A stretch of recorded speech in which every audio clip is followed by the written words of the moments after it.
For today's video, I challenged myself to sculpt charms by just using scissors and toothpick. I want to show you guys that we can still make anything without expensive tools or molds to make your own charms.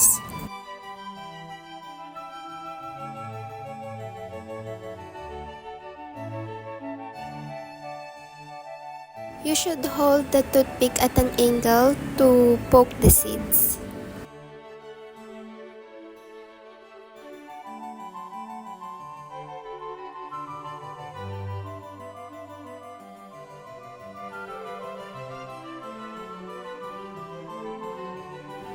This is how to make strawberry leaves. You can also use a normal scissors.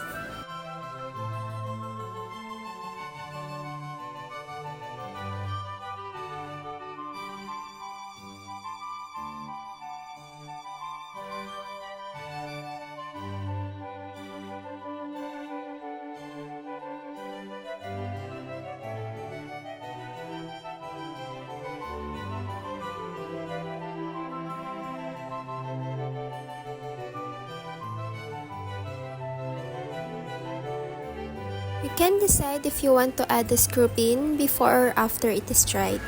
But to make sure that charm doesn't go anywhere, I'm burrowing the eye screw pin and putting clay on top.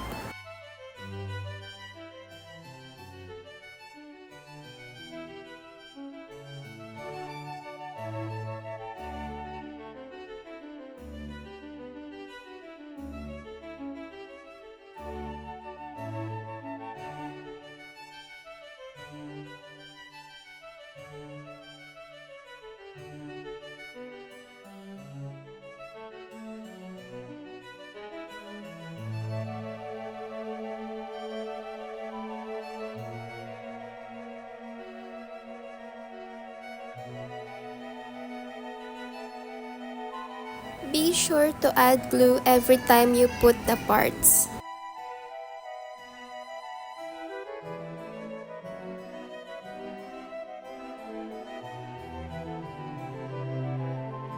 I'm just eyeballing everything to make sure they're the same size.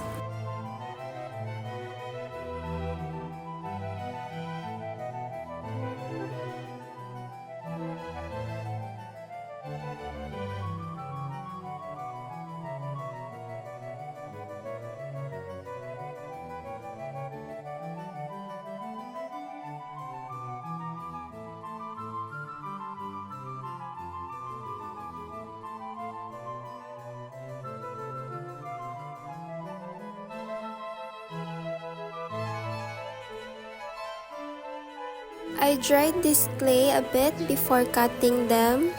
These are for mini donuts.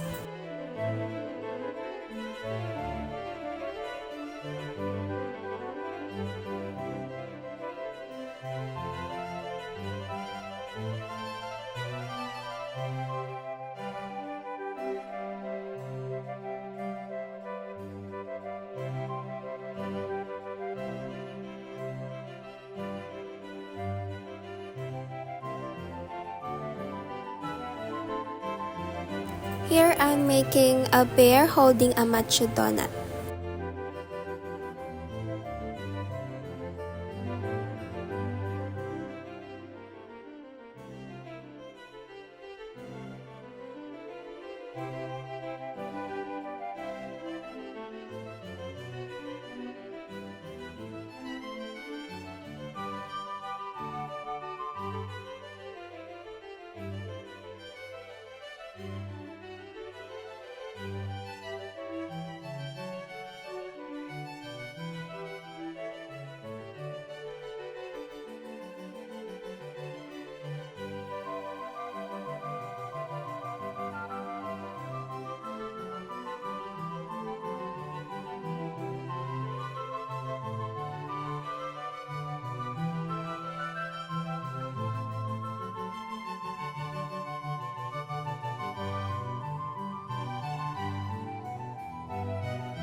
This is a chocolate bar for the cupcake. I'm making it first so it will dry a bit before putting it on, same as the base of the cupcake.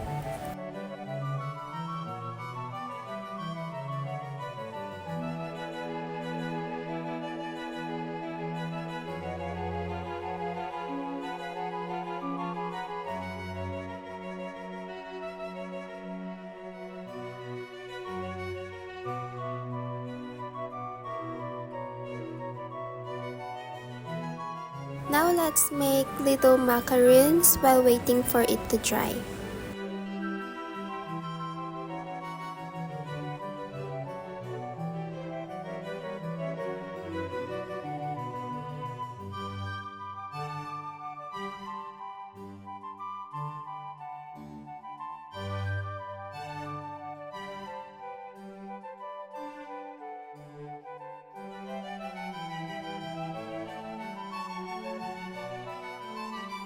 I'm making chunky oinky, that's what my daughter called the pig.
All these keychains are my daughter's favorite.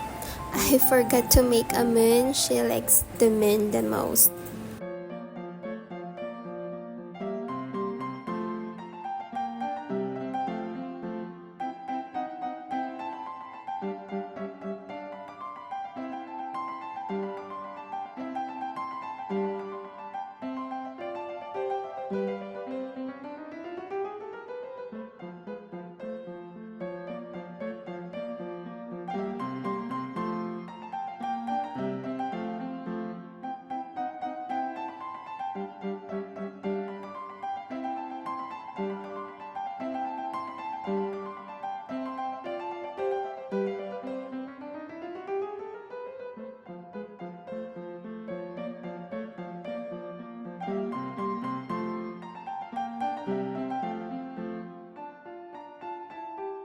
I dried them for a week before glazing them using UV resin. Please wear gloves if you're using UV resin. Some people have had severe reactions to it. I'm just lucky I haven't. Resin or UV resin is perfect for glazing your glaze as it will make it waterproof and easier to clean.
I still need to dry them under the sunlight to lose the stickiness.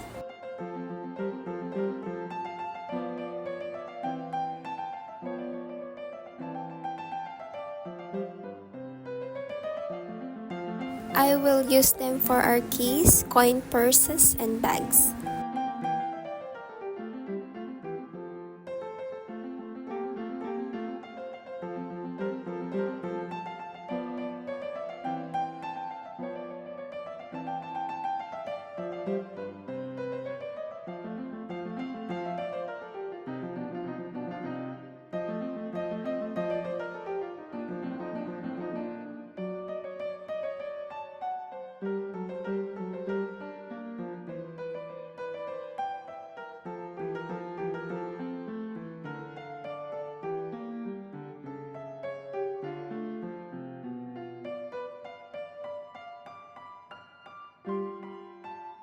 Try making your own charms. It is so fun and you might surprise yourself with what you can create.